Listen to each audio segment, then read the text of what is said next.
Bayangkan seorang anak kecil yang terbaring sakit, tiba-tiba disembuhkan oleh seorang nabi, dan hidupnya berubah selamanya. Inilah awal mula perjalanan luar biasa Nabi Ilyas alaihissalam, dari seorang murid setia menjadi pemimpin umat yang dijamin kebaikannya oleh Allah. Pertemuan itu bukanlah suatu kebetulan. Saat Nabi Ilyas alaihissalam memasuki sebuah rumah di kalangan Bani Israel, ia menemukan seorang anak kecil yang sedang menderita sakit. Dengan hati yang tulus, Nabi Ilyas berdoa kepada Allah memohon kesembuhan, dan atas izinnya anak itu pun sembuh. Anak kecil itu adalah Ilyasa. Sejak saat itu hatinya terbuka. Ia mengikuti Nabi Ilyas, belajar beriman dan membaktikan hidupnya. Ketaatan dan kesetiaan Ilyasa sudah terpancar sejak dini. Ia bukan sekadar pengikut, ia adalah murid yang menyerap setiap ajaran kebaikan.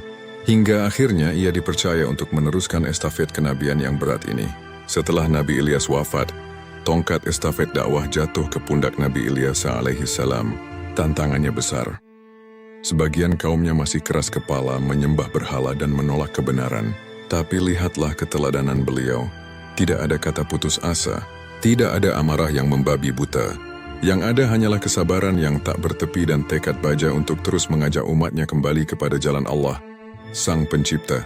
Allah sendiri dalam Al-Quran menyebut nama beliau dengan kemuliaan. Dalam surah Al-An'am ayat 48 Allah berfirman, "Dan Ismail, Ilyasa, Yunus, dan Luth, masing-masing kami lebihkan derajatnya di atas umat." Dan dalam surah Sya'ad ayat 48 Allah menggolongkannya. "Dan ingatlah akan Ismail, Ilyasa, dan Zulkifli, semuanya termasuk orang-orang yang paling baik."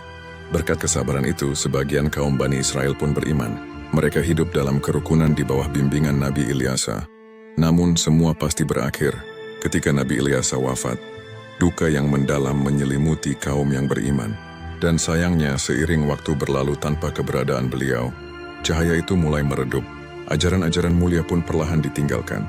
Kisah Nabi Ilyas alaihissalam mengajarkan kita tentang proses yang penuh makna, dari seorang murid yang setia menjadi pemimpin yang sabar, tentang bagaimana kesembuhan fisik bisa menjadi pintu pembuka kesembuhan hati dan hidayah, tentang konsistensi dalam kebaikan.